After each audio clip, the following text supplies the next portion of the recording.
अच्छे इलाज के 51 नुस्खे नामक रचित पुस्तक, इसको मैं रचित कह रहा हूँ क्योंकि इसकी रचना की गई है और सबके अनन्य आदरणीय डॉक्टर संदीप कुमार एवं आज के मुख्य अतिथि डॉक्टर ए.पी. माहेश्वरी, जो कि पूर्व डीजी सीआरपीएफ रहे हैं, उनका भी मैं हार्दिक स्वागत करता हूं। आपने द्वारा अविरल नामक एक पुस्तक लिखी गई है जो कि मैंने बहुत पहले पढ़ी थी और बड़ी ही क्रांतिकारी पुस्तक है। अब मैं इस किताब के बारे में कुछ बताना पसंद करूंगा।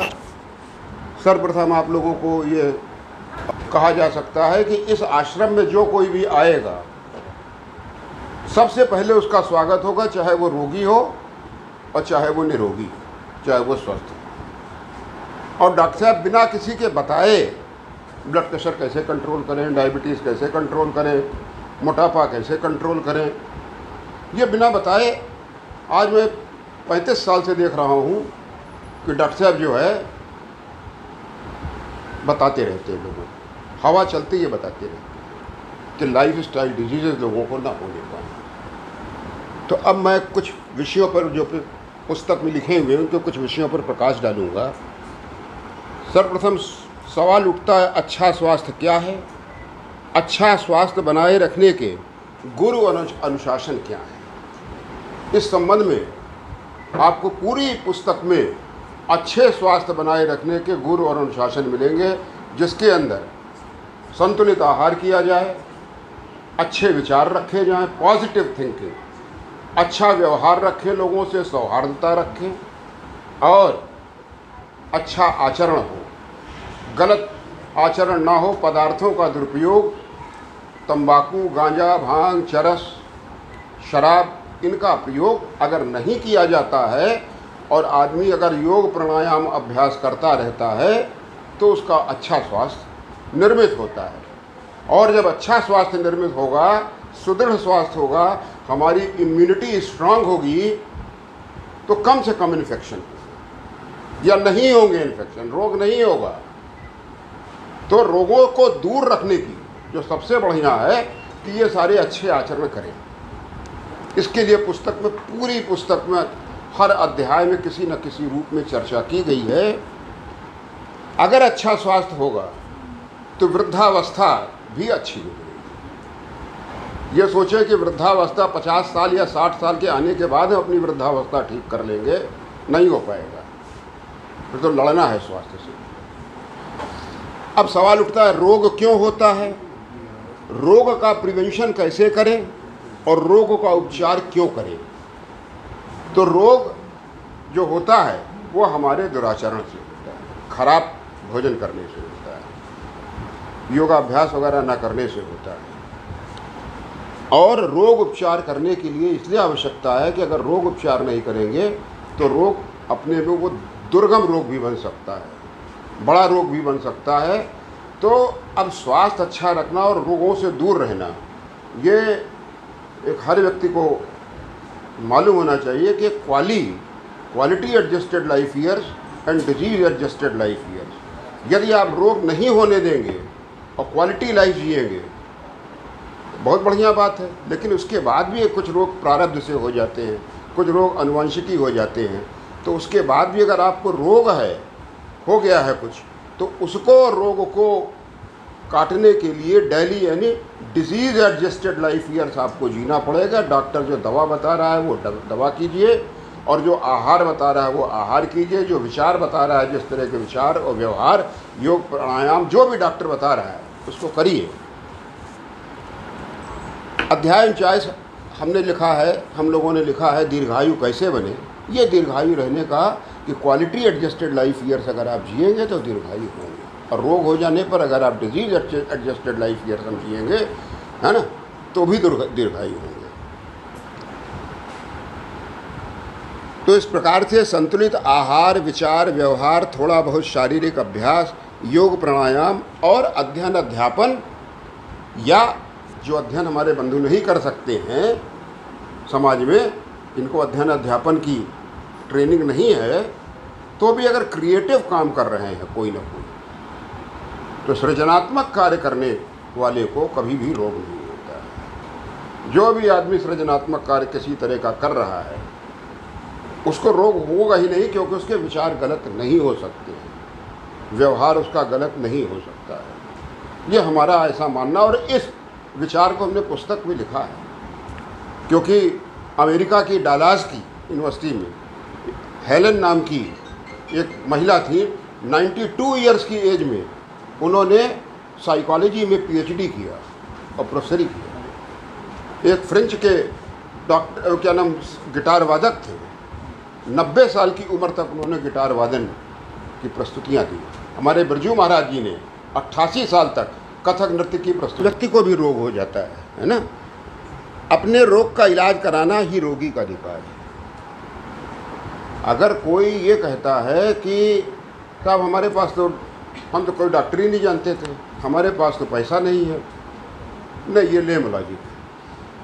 अगर आपने डॉक्टरों को अपना मित्र बना रखा है, तो डॉक्टर वो जीव हैं जो कि मैं डॉक्टर संदीप कुमार को देख के कह सकता हूँ, डॉक्टर शुक्ला को देख के कह सकता हूँ, या जो भी डॉक्टर्स हैं, डॉक्टर के पास पहली चीज़ जो होती है करुणा होती है उसके पास, और डॉक्टर के पास मैत्री होती है।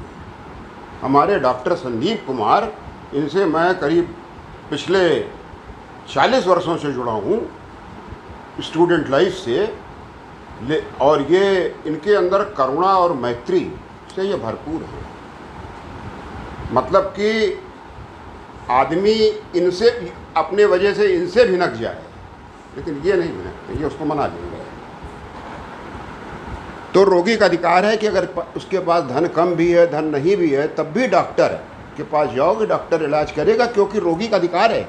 ये भारत सरकार और पूरे विश्व की जितनी भी सरकारें हैं वो सब रोगी का अधिकार के अंतर्गत वो ग्रांट करती हैं कि रोगी अपना उपचार करा सकता है। रोगी का अधिकार तो है उपचार कराना, लेकिन मान लीजिए एक अस्पताल के अंदर, डॉक्टर साहब के पास हमने कई बार देखा है कि एक साथ 10 रोगी आ गए, 20 रोगी आ गए। अब उसके अंदर 20 रोगी क्रमांक पे बैठे हुए हैं, और मालूम पड़ा 2 रोगी जो हैं लास्ट में आए। तो डॉक्टर के साथ ये है कि अगर वो आपातकाल का रोगी है तो उन 20 रोगियों को, अंत में आए हुए, पंगत में आए हुए अंतिम रोगी को भी प्राथमिकता उपचार देना, ये डॉक्टर की नैतिकता है। ये डॉक्टर की नैतिकता है, और चिकित्सा नैतिकता होती है। और तीसरी बात कि डॉक्टर जो होता है वो डिस्ट्रीब्यूशन ऑफ जस्टिस करता है। जस्टिस जो है कि पेशेंट के साथ न्याय करे, उसका वो वितरण करता है।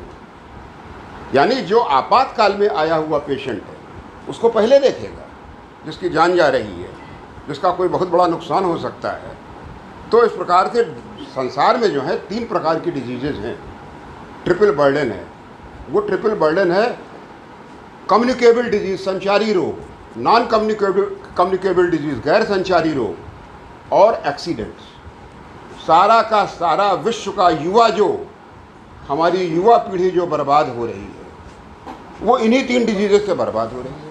और जिस देश का युवा कम उम्र में मर जाए, जिस देश का व्यक्ति कम उम्र में मर जाए, आप समझिए उस देश की आर्थिक क्षति होती है, और धीरे धीरे सांस्कृतिक क्षति होती है, और वो देश असभ्यता के कगार पर है। आज वर्ल्ड, क्या नाम, ये आपका UNO, WHO, ये सब पैरामीटर देखते हैं कि आपके यहाँ स्वास्थ्य का क्या पैरामीटर है, और लगातार इनके देशों में आदमी, हर व्यक्ति को कुछ प्रकार के टेस्ट कराने जरूरी होते हैं। जैसे उसको अपना मेटाबॉलिक टेस्ट कराना है, शुगर टेस्ट कराना है, ब्लड प्रेशर टेस्ट कराना है। महिलाओं को वहाँ पर 18 साल की उम्र की महिलाओं को मैमोग्राफी कराना आवश्यक है वहाँ पर। तो इसके अलावा सबसे बड़ी चीज़ ये है कि गवर्नमेंट इतनी फैसिलिटीज़, गवर्नमेंट कितने प्लान से इतनी फैसिलिटीज़ दे रही है, तो गवर्नमेंट ने बेसिक रूप से फैसिलिटी जो खोल रखी है वो एक तो, क्या नाम, गर्भधात्रियों के लिए प्रिवेंशन, रोगों के प्रिवेंशन के लिए, कि रोगों का कैसे टीकाकरण कराते हैं। तो कब हम गवर्नमेंट की बेनिफिट्स को कैसे हम लें और कब लें, बोल को समाप्त करते हुए बस एक बात ये कहना चाहूँगा अंत में कि अगर स्वस्थ वृद्धावस्था और आनंदित वृद्धावस्था अगर जो भी व्यतीत करना चाहे तो वो अपने बाल्यावस्था से, किशोरावस्था से, युवावस्था से अच्छे आचार, अच्छे विचार, अच्छे व्यवहार के साथ जीवन अगर जिएगा तो उसकी वृद्धावस्था अच्छी होगी और उसकी मृत्यु कोई भयावह सत्य नहीं है, मृत्यु में सदगति उसको प्राप्त होगी, अदरवाइज दर्दनाक मृत्यु। और सबको बहुत से निवेदन करूंगा कि आज के मुख्य अतिथि डॉक्टर AP महेश्वरी को पुष्पपुंजों से इनका स्वागत करें। डॉक्टर महेश्वरी ने अविरल नामक पुस्तक लिखी है। अपने IPS के 40 साल के जीवन में आप DG CRPF रहे और इन्होंने बहुत ऊंच नीच देखी है, बहुत से केसेस देखे। वह पुस्तक आप लोग ज़रूर पढ़िएगा, अमेज़ॉन पे उपलब्ध है।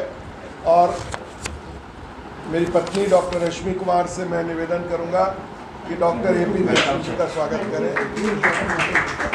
पुष्प से डॉक्टर AK शुक्ला जी का स्वागत करें। बेटा एक पुष्प दे दो। और डॉक्टर विनोद जैन जी का स्वागत करें। और डॉक्टर AP महेश्वरी जी से निवेदन करूंगा कि 2 मिनट का उद्बोधन ये भी दें। मैं सबसे पहले तो डॉक्टर संदीप कुमार को बधाई दूंगा। बहुत ही अच्छी पुस्तक आपने लिखी है। कहते हैं कि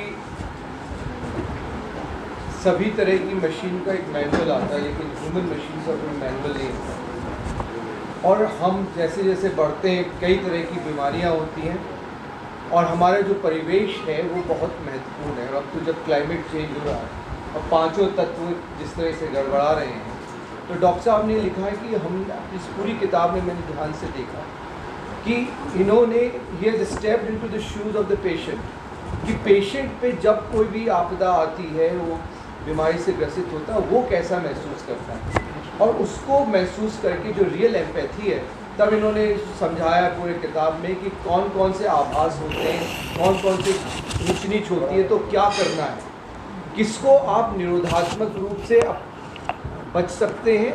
यू कैन प्रिवेंटिव जो एस्पेक्ट है उस पर इन्होंने जोर दिया है।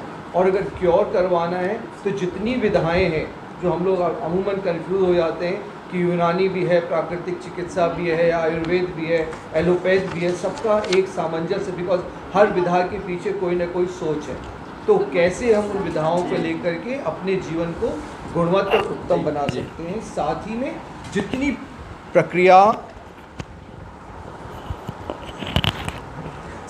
जितनी प्रक्रियाओं से गुजरना पड़ता है, तो वो प्रक्रियाओं पे भी आपने ज़ोर दिया है कि कौन कौन से लीगल आस्पेक्ट्स हैं, फाइनेंशियल आस्पेक्ट्स हैं, आप कैसे ऑप्टिमाइज़ कर सकते हैं। तो मैं वास्तव में बधाई दूंगा डॉक्टर साहब को कि आपने एक आम आदमी के जीवन में जाकर के ही has stepped into the shoes of the common man and then felt from that side. तो ये जो एम्पैथी है ये पूरे किताब में रिफ्लेक्ट करती है। और आपका जो इतना लंबा अनुभव है चिकित्सीय जीवन में, और आपने जिन जिन रोगियों से निकट होकर के उनकी जो मनोदशा समझी है, वो मनोदशा का भी जिक्र इसमें आ रहा है। सबसे बड़ी बात यह है। तो आपको इतना इसको पढ़ने के बाद इतना कंफर्टेबल फील करेंगे कि how do you handle your machine.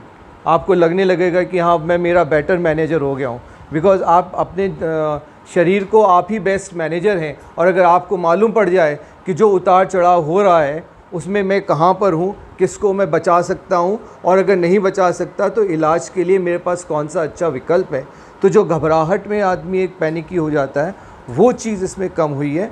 तो हम अपने आप को बहुत अच्छे से समझ सकेंगे और अपना इलाज स्वतः भी कर सकते हैं। और जब डॉक्टर के पास जाते हैं तो आप पूरी चीज़ को समझ पाएंगे कि ये चीज़ ऐसे क्यों हो रही है और मैं कैसे एक अच्छा जीवन व्यतीत कर सकता हूँ। तो एक ये समविष्ट प्रयास है। It is an holistic effort to give the best to the patient, to understand his own machine, to understand what is happening around and what is the best option available with him. Thank you so much and I congratulate once again.